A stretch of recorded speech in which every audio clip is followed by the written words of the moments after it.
하이님들 안녕하세요. 정말 오랜만입니다. 제가 얼굴 살도 엄청 빠지고 고생한 흔적이 좀 역력하죠. 최근 장염에 걸렸다가 제가 아무것도 못 먹고 좀 시름시름 앓았어요.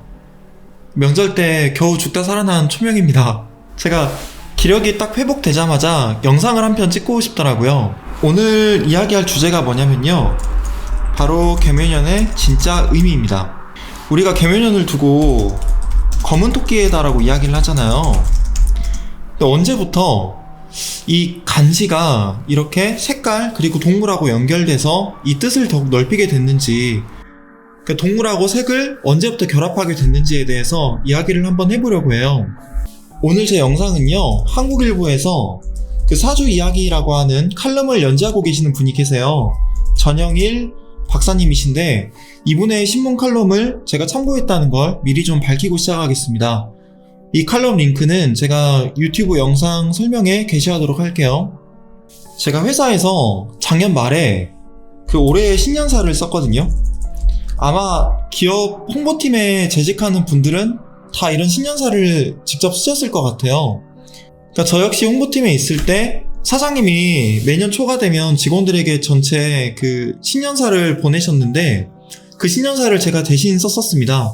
근데 그 신년사에 제가 뭐라고 썼냐, 개묘년이 검은 토끼잖아요. 그래서 우리는 명리를 공부하는 사람들이니까 개수 입장에서 이 묘목이, 우리는 식신이라는 걸 다들 아시죠? 식신. 그런데 임직원들에게 덕담을 해야 하다 보니까 제가 신년사에 뭐라고 썼냐면 이렇게 썼어요. 토끼는 쉬지 않고 여기저기를 돌아다닌다.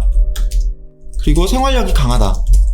그런 만큼 여기저기 돌아다니면서 먹을거리를 잘 찾아내고, 때문에 뭐 경제가 어려워지더라도 우리 회사는 먹을거리를 잘 찾아서 뭐 위기를 잘 이겨낼 수 있을 거다. 이런 식으로 제가 그 식신의 속성이랑 토끼의 속성을 연결시켜서 덕담을 했던 것 같아요. 그리고 토끼가 그 교토삼굴이라고 그 이런 한자성어가 있습니다. 이거 제가 좀 가져와 볼게요. 자, 네이버에서 가지고 왔는데요. 초등 선생님이 뽑은 남다른 코사성어로 분류가 되어 있네요. 어쨌든 토끼가 굴을 3개나 판다는 뜻입니다. 위험을 대비해서 토끼가 영리하게 굴을 3개나 팔 만큼 자기 실속도 차릴 줄 알고 위기 앞에 강하다. 그래서 어떤 어려움이든 잘 이겨낼 수 있다. 이런 뜻을 담고 있는데, 제가 이런 뜻을 그대로 가져다가 신년사에 딱 녹아냈거든요. 실은 이런 덕담은 얼마든지 할 수 있는 건데, 실은 이 덕담들이 근거가 있는 말일까요? 엄밀히 말해서 근거는 없습니다. 조선왕조 실록을 보거나 아니면 다른 민간 문헌을 보잖아요. 아무튼 이런 문서들을 찾아봤을 때 색깔하고 동물을 연결시키는 경우는 없대요. 그런 경우는 찾아볼 수가 없답니다. 예를 들면 우리가 임진년 때 이때 임진왜란을 겪었잖아요. 근데 우리는 임진이라는 게 검은 용이라는 걸 연결시켜서 할 수 있겠죠. 임수가 검다는 걸 상징하기도 하고 진토는 또 용을 상징하기도 하니까요. 그런데 우리가 임진왜란을 일컬을 때 검은 용에 해에 일어난 왜란이라고 하지는 않잖아요. 그거랑 똑같습니다. 사실 천간에는 색을 연결하고 지지에는 동물을 연결하는 게 우리 민간 풍습에는 없었던 거래요. 그런데 이게 그 일본 기업에서 넘어온 그 마케팅 그리고 상술 때문에 지금 우리나라에서도 유행이 됐다고 하더라고요. 이런 마케팅이 널리 쓰여졌던 때가 2007년이라고 합니다.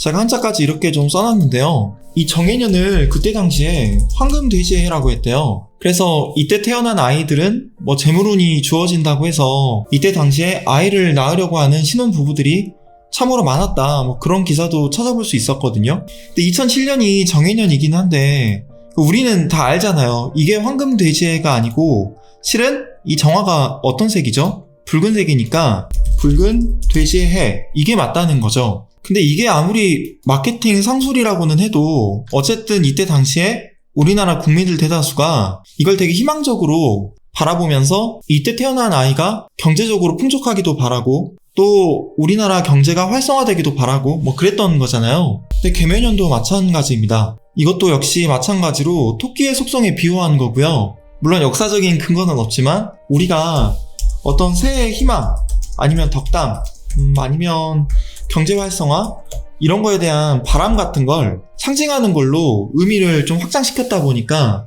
무조건 무시할 필요는 없는 것 같아요. 예를 들면 12월 25일이 크리스마스잖아요. 이때가 사실은 그 태양신을 숭배하던 그 조로아스터교 이때의 기념일이었거든요. 근데 우리가 지금 이거를 예수님의 성스러운 탄생일로 여기고 있잖아요. 그리고 또 크리스마스 때는 산타클로스 할아버지가 아이들에게 선물을 주신다고 해서 많은 아이들이 또 희망에 부풀어하죠. 그냥 이런 것처럼 우리가 너무 심각하게 바라볼 건 아니고 그냥 가볍게 즐기면 어떨까 하는 생각이에요. 제가 사실 신년사 쓴다고 개해년에 대해서 생각을 해보니까 경호년은 백마의 해가 될 거고 기해년이 아마 황금돼지의 해가 되지 않았나 싶기도 하고요. 근데 개묘년은 또 검은 토끼의 해라고 하니까 검은색 토끼가 있나? 라는 생각이 순간 잠깐 드는 거예요. 당연히 있습니다. 어쨌든 전영일 그 박사님의 칼럼에 따르면요, 그 기원전 1600년경 우리가 하은주라고 할 때 그 중국 은나라 있죠. 전설상의 그 나라 은나라 이때부터 그 12지지가 사용됐대요. 그런데 한나라 때 왕충에 져서 논영이라는 책에 12지지의 그 12동물이 딱 배속된 것이 처음 소개됐다고 합니다. 책에는 이렇게 나와 있었대요. 이는 나무이고 호랑이다. 묘는 나무로 토끼다. 해는 물로 돼지다. 이렇게 쓰여 있었다고 해요. 그 잠깐 다른 이야기인데 혹시 꾸러기 수비대라고 아시나요? 저랑 나이대가 비슷한 분들은 아실 건데 똘기덩이 호치 새초미 자축인묘 드라고 요롱이 마초미미 진사오미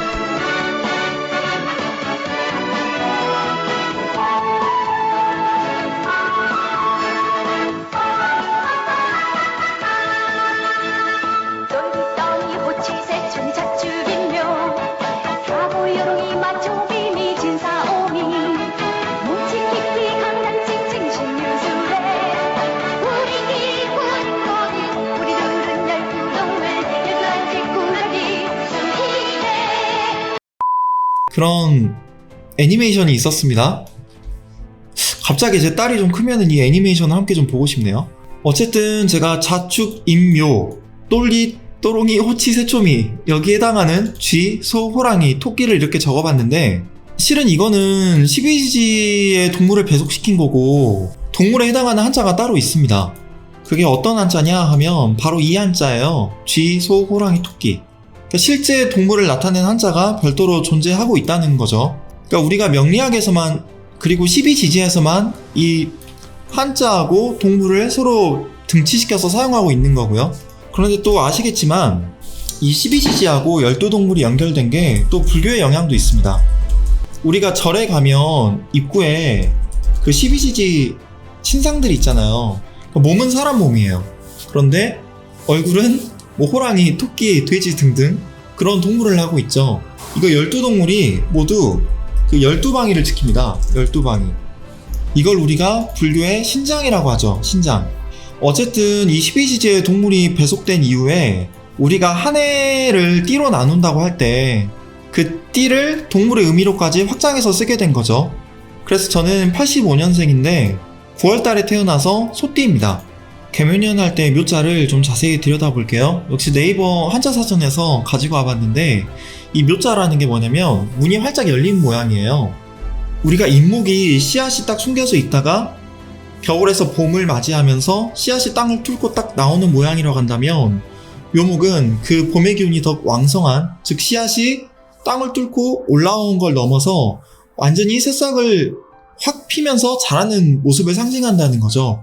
사람이 문을 열고 활짝 나오는 거랑 같은 거죠. 그래서 이 묘목을 보고요, 농사의 시작하고 연결지는 것도 이해가 됩니다. 그러니까 농사의 시작하고 관련된 시기로 딱 엮어서 만물이 땅을 뚫고 땅을 밀치고 문을 활짝 열고 나오는 것처럼 봄의 기운을 한껏 맞이하는, 봄의 기운을 한껏 확장하는 그런 한자로 보면 되겠다는 거죠. 그래서 이 개묘년을 뭐 검은 토끼의 해다 라고 좀 마케팅적인 관점에서 무조건적으로 안 좋게 볼 건 아니고요. 어떻게 보면 좀 겨울에서 이제 봄을 맞이하면서 우리가 바짝 움츠러들어 있었잖아요. 이제 마음껏 자기 기운을 마치 식물이 땅에서 솟아오른 다음에 봄을 마음껏 만끽하면서 자신의 기운을 펼쳐 보이듯이 우리의 기운 또한 무성하게 펼칠 수 있는 그런 희망이 있는 한 해로 바라보는 게 어떨까 하는 생각을 좀 해봅니다. 사실 검은 토끼라고 하면 좀 부정적으로 느껴질 수도 있거든요. 저도 그랬는데 막상 이미지를 찾아보니까 이렇게 귀여운 검은 토끼도 있더라고요. 원래 하야타라는 거하고 검다라는 거는 약간 좀 대비되는 색깔이기도 하지만 뜻도 부정적으로 쓰인 부분이 있어요. 그러니까 하야타라고 하면 뭐 순백이니까 이게 뭐 깨끗하다, 아니면 순결하다, 뭐 고결하다, 꾸미지 않았다, 이런 뜻을 담고 있기도 하고요. 검다는 뭐 음흉하다, 아니면 사악하다, 숨기는 것이 있다, 부정하다, 이런 것들에 대한 뜻을 좀 담고 있긴 하거든요. 그런데 이 검다라는 거는 다르게 보면 상당히 고급진 뜻도 가지고 있습니다. 예를 들면 우리가 고급차를 탈 때 좀 검은색이 좀 고급스러워 보이잖아요. 모범색 씨가 특히 그렇죠. 아니면 뭐 판사나 성직자나 아니면 고위직 관료, 특히 뭐 왕 같은 경우 검은색 옷을 입으면서 자신의 신분을 좀 드러내려고 했던 게 있거든요. 그러니까 이게 세련됨, 아니면 권위, 고급스러움, 이런 것들을 상징하는 색깔로도 활용됐다라는 거죠. 그러니까 원래 저는 토끼라고 하면 당연히 흰색 토끼만 생각을 했어요. 검은 토끼가 있나? 검은 토끼라고 하면 흰색 토끼인데 그 눈이 마스카라인 토끼 있잖아요. 마스카라 토끼. 그 정도만 떠올렸는데 아무튼 실제 찾아보니까 검은색 토끼가 꽤 많이 있더라고요. 그래서 전 앞으로 토끼를 혹시라도 키우게 되면 흰색 토끼보다는 이렇게 좀 회색 아니면 어두운 색깔의 토끼를 저는 키울 것 같습니다. 그게 더 귀엽게 느껴져서요. 어쨌든 토끼 하면 무조건 흰색 토끼나 갈색 토끼만 떠올렸던 분들도 계실지 모르겠는데 개묘년을 맞아서 다른 색깔의 토끼도 있구나 라는 조금 생각을 좀 확장하는 그런 시간이 됐으면 하는 바람도 있고요. 개묘년에 대한 어떤 기업의 마케팅적인 관점에서 이걸 색깔하고 동물하고 연결시키는 거를 좀 부정적으로 볼 건 아니고요. 우리가 좀 희망 섞인 의미를 찾아서 자연스럽게 좀 즐겨보자라는 그런 마음을 좀 담아 영상을 찍어보게 됐습니다.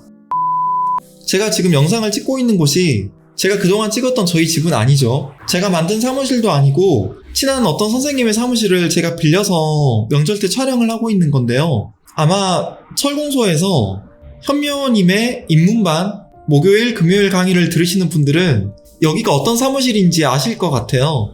네, 여기는 현묘 선생님께서 본인의 수업을 진행할 때 쓰시는 사무실인데 제가 오늘 명절을 맞아서 놀러 왔다가 제 유튜브를 해본다고 그냥 가볍게 카메라를 켜게 됐습니다.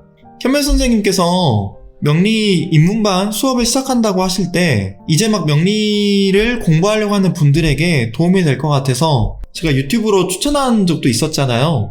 그런데 어떻게 하다 보니까 기회가 돼서 여기서도 앞으로도 좀 자연스럽게 편하게 유튜브를 찍지 않을까 싶습니다. 개인적으로는 한 3월 말이나 4월 좀 이후에 현묘님께서 시간이 되시면 저하고도 좀 자유롭게 유튜브를 하시면 좋겠어요. 현묘님의 입문 수업이 아마 3월달에 끝나는 걸로 알고 있는데 그러면 그 강의들이 4월이나 5월달에는 이제 전체적으로 올라올 거거든요.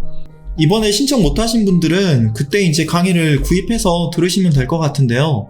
제가 현묘님께서 수업을 진행하시는 중간중간 저도 이제 그 수업을 어떻게 보면 옆에서 듣는 입장이다 보니까 수업 내용 때 나온 어떤 중요한 내용들, 흥미로운 부분들은 모아가지고 가끔 저도 유튜브에 좀 소개를 해드리려고 합니다.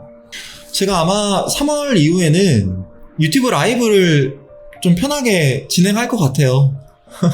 제 바람이 있다면 현묘님도 그때 초대해가지고 같이 이제 유튜브를 좀 진행하고 싶다는 건데요. 기회가 닿길 소망하면서 오늘 영상은 여기서 마무리를 해보도록 하겠습니다. 그리고 마지막으로 유튜브에서 철공소라고 치면 채널이 하나 나올 건데요. 여기 보시면 강원 선생님께서 최근 유튜브를 되게 열심히 하고 계세요. 제 스승님이시죠.